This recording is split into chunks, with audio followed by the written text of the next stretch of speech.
जंगल में फादी की पहली रात। फादी को हुए बस 2 ही घंटे बीते थे। ढोल नगाड़ों की आवाज़ें अब धीमी पड़ चुकी थीं। बारात लौट चुकी थी और गांव की गलियों में अब सिर्फ टिमटिमाते दियों की रोशनी बची थी। राजू और रेखा की शादी थी। दोनों की बचपन की दोस्ती अब जिंदगी भर का साथ बन चुकी थी।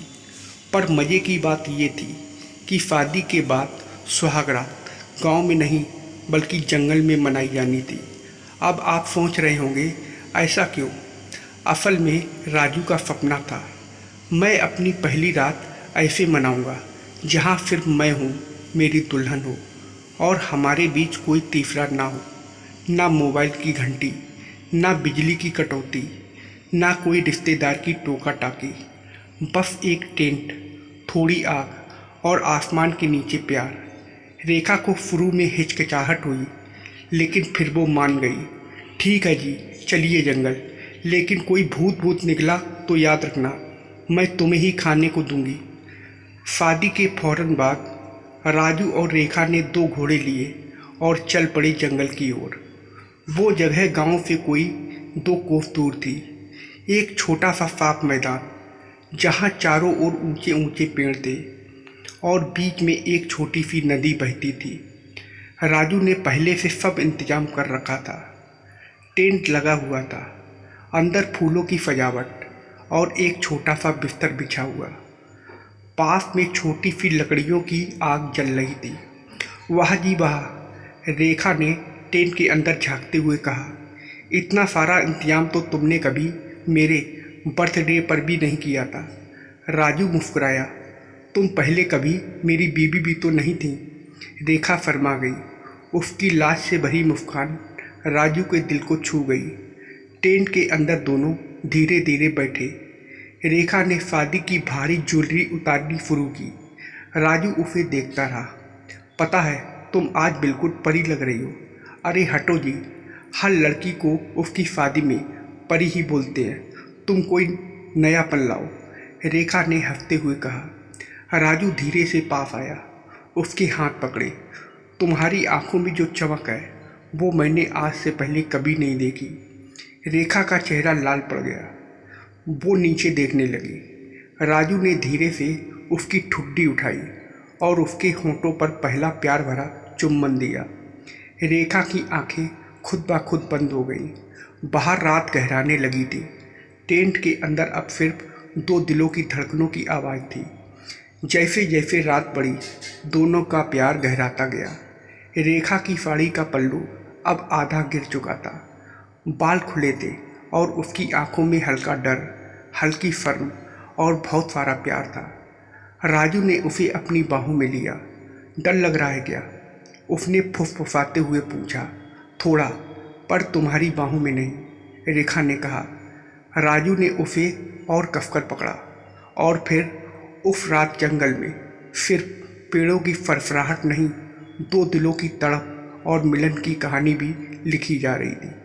सुबह की हल्की धूप जब टेंट के अंदर पड़ी तो रेखा राजू की बाहों में थी। बाल बिखरे, चेहरा थका थका था, लेकिन मुस्कुराता हुआ। अच्छा किया जंगल लाकर, रेखा बोली। शायद अगर घर में होती तो कभी इतनी खुलकर महसूस नहीं कर पाती। राजू ने उसके माथे पर चुम्बन लिया। अब हर साल की सालगिरह यहीं मनाएंगे, जंगल की गोद में। रेखा की आंख खुली तो सामने राजू की मुस्कुराती आंखें थीं। उसकी बाह पर सर रखे वो पूरी रात सोई थी और अब भी कुछ देर के लिए वैसे ही रहना चाहती थी। सोने दोगे या ऐसे ही घूरते रहोगे? रेखा ने हल्की मुस्कान के साथ आंखें मिचमिचाते हुए कहा। राजू ने उसे और पास खींच लिया। जब कोई इतना खूबसूरत सपना हकीकत बन जाए तो कौन सोता है? रेखा ने फरमाकर चेहरा तकिए में छुपा लिया, लेकिन अब वो फन सिर्फ चेहरे तक ही नहीं थी, उसकी पूरी त्वचा पर हल्की सी गर्मी थी। रात की वो बातें अब भी जैसे उसके बदन पर लिखी हुई थी। टेंट के बाहर परिंदों की चहचहाहट और हवा में भीगी भीगी सी ठंडक थी, लेकिन टेंट के अंदर माहौल फिर से गर्म हो रहा था। राजू ने धीरे धीरे रेखा के चेहरे से उसकी बिखरी लट हटाई। उसका अंगूठा उसके गालों पर फिरा और फिर उसने फुफुसाते हुए पूछा, अगर मैं कहूँ कि रात की भूख अभी पूरी नहीं हुई। रेखा ने उसकी ओर देखा, आंखों में हल्की सी फरारत और थोड़ी सी चुनौती। तो पहले नाश्ता बनाओ, फिर सोचेंगे क्या देना है। वो हंसते हुए उठने लगी, लेकिन राजू ने उसका हाथ पकड़ लिया। नाश्ता मैं बनाऊंगा, लेकिन एक शर्त पर। क्या? रेखा ने चौंकते हुए पूछा। कि तुम ऐसे ही बैठी रहो मेरी शर्ट में, और कुछ नहीं। राजू ने अपनी शर्ट उठाई और रेखा की ओर बढ़ा दी। रेखा ने थोड़ी देर उसे घूरा, फिर मुस्कुराते हुए कहा, तुम बहुत बदमाश हो राजू। और वो शर्ट पहन ली, बड़ी सी सफ़ेद, थोड़ी सी उसके घुटनों तक गिरती हुई। राजू उसे देखता ही रह गया। तुम्हें देख के तो भूख और बढ़ गई है, वो बुदबुदाया। रेखा हंसने लगी, लेकिन उसकी आंखों में अब कोई शर्म नहीं थी। अब वो सहज थी, अपनी थी। नाश्ता आधा बना, आधा जल गया, क्योंकि राजू की नज़र बार बार रेखा पर अटक जाती थी, और रेखा भी अब जानबूझकर पास आती, झुककर कुछ उठाती और फिर उसके कानों में फुफकार कुछ कहती। इतनी देख रहे हो तो आजमाओ भी ना। राजू ने उसे कमर से कसकर दीवार की ओर किया और उसके बालों को पीछे किया। रेखा की सांसें तेज होने लगीं, उसकी गर्दन पर हल्के किस, उसकी कमर पर हाथों की पकड़, और टेंट के अंदर वो धीमी धीमी आवाज़ें। सब कुछ जंगल की हवा में घुलने लगा। टाइम थम गया था। दोनों ने उस सुबह को और उस अधूरी रात को फिर से पूरा किया, धीरे, नर्म, लेकिन इंटेंस, जिसमें प्यार भी था, प्यास भी, और तृप्ति भी। शाम को दोनों नदी के किनारे बैठे। रेखा ने अपनी चूड़ियों से खेलते हुए पूछा, अगर हम भाग जाते ना शादी से पहले और यहीं रहते तो? राजू ने मुस्कुराया, तो शायद ये सब और पहले होता, लेकिन अब जो है वो सबसे खास है। रेखा ने उसके कंधे पर सिर रख दिया। जंगल में कोई घर बन सकता है, अगर साथ सही हो, रेखा ने धीरे से कहा। राजू ने उसका हाथ थाम लिया। तब तो बनाओ यहीं एक छोटा सा घर, हर साल की पहली रात यहीं मनाएंगे। और दोनों चुप हो गए। आसमान में तारे उगने लगे थे, और जंगल फिर से उनका गवाह बनने जा रहा था, प्यार की, अपनापन की, और दो जिस्मों के मिलन की कहानी का। शाम गहराने लगी थी। रेखा और राजू अब भी नदी के किनारे बैठे थे। हवा में हल्की ठंडक थी, लेकिन दोनों एक दूसरे के इतने करीब थे कि मौसम का असर महसूस ही नहीं हो रहा था। राजू ने रेखा के बालों में उंगलियां फिराते हुए कहा, काश वक्त यहीं रुक जाए। ना शहर, ना काम, ना दुनिया, बस ये जंगल, तुम और मैं। रेखा ने मुस्कुराकर उसकी ओर देखा। पर ऐसी रातें जल्दी नहीं आती, संभाल के रखना मुझे, मैं रोज़ नहीं मिलने वाली। राजू उसकी आंखों में कुछ पढ़ने की कोशिश करने लगा, पर तभी पास के झाड़ियों से अचानक एक फरफराहट की आवाज़ आई। रेखा चौंक गई। राजू, वो क्या था? कुछ नहीं, शायद कोई जानवर, सियार या खरगोश। लेकिन रेखा की आंखों में डर था। जंगल अब उसे उतना रोमांटिक नहीं लग रहा था। राजू ने उसका हाथ थामा। डर मत, मैं हूं ना। वो दोनों टेंट की तरफ लौटे, लेकिन उस आहट ने माहौल में एक अजीब सा तनाव भर दिया था। अंदर आते ही राजू ने माहौल बदलने के लिए वो लालटेन जला दी जो उसने खास उस रात के लिए लाई थी। हल्की पीली रोशनी में रेखा का चेहरा ऐसा लग रहा था जैसी किसी पुराने जमाने की राजकुमारी हो। उसने रेखा को पीछे से गले लगाया। डर भूलो, अब बस महसूस करो। रेखा ने धीरे से राजू की बाहों में खुद को ढीला छोड़ दिया।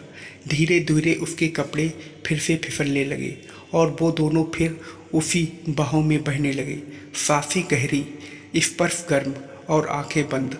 बाहर हवाएं तेज हो गई थी, पर अंदर दो जिस्म एक दूसरे में सुकून तलाश रहे थे। अचानक टेंट के बाहर किसी के कदमों की हल्की आवाज़ हुई, खर खर। राजू चौंक पड़ा। रेखा ने डर के मारे चादर पकड़ ली। ये आवाज़ फिर से। राजू उठकर बाहर देखने गया। हाथ में टार्च थी। बाहर कुछ नहीं था, लेकिन एक बात अजीब थी। नदी के किनारे किसी के पाँव के निशान थे, और वो टेंट की तरफ आए थे, लेकिन लौटे नहीं थे। राजू का दिल जोरों से धड़कने लगा। वो वापस आया। रेखा अब उसकी बाहों में सिमट चुकी थी। क्या क्या कोई था? उसने डरते हुए पूछा। राजू ने फिर हिलाया, शायद, लेकिन कुछ नहीं दिखा। उस रात रेखा ने राजू से कहा, अगर ये हमारी आखिरी रात भी हो तो मैं चाहती हूँ कि मैं तुम्हारी बाहों में रहूं। राजू ने उसे बिस्तर पर लिटाया, उसके माथे पर किस किया और कहा, अगर कोई अंधेरा भी आएगा ना तो उसे भी जला डालूंगा, बस तुम साथ रहना। उस रात उन्होंने फिर एक बार खुद को एक दूसरे में खो दिया। धीरे धीरे बारिश की कुछ बूंदें टपकने लगी थी। टेंट के अंदर दो जिस्म ऐसे उलझे हुए थे जैसे दुनिया में उनके बीच कोई पर्दा राही ना हो। सुबह हुई, राजू बाहर निकला तो देखा पाँव के निशान अब और भी गहरे थे और उनके पास एक चीज़ पड़ी थी, एक पुराना फटा हुआ दुपट्टा जिस पर हल्का खून का धब्बा था। वो फहम गया। रेखा बाहर आई उसके पीछे। क्या है? उसने पूछा। राजू ने वो दुपट्टा उसकी ओर बढ़ाया। रेखा का चेहरा सफ़ेद पड़ गया। ये मेरी माँ का है। लेकिन वो तो। राजू ने तुरंत उसे गले लगाया। अब जंगल फिर प्यार की जगह नहीं था। अब यहाँ कोई कहानी छिपी थी, कोई पुरानी, अधूरी और शायद डरावनी। लेकिन फिलहाल रेखा राजू की बाहों में थी और प्यार की गर्माहट ने फिर से एक रात के लिए उस रहस्य को छिपा लिया। कहानी का अगला भाग बहुत जल्द आएगा। धन्यवाद।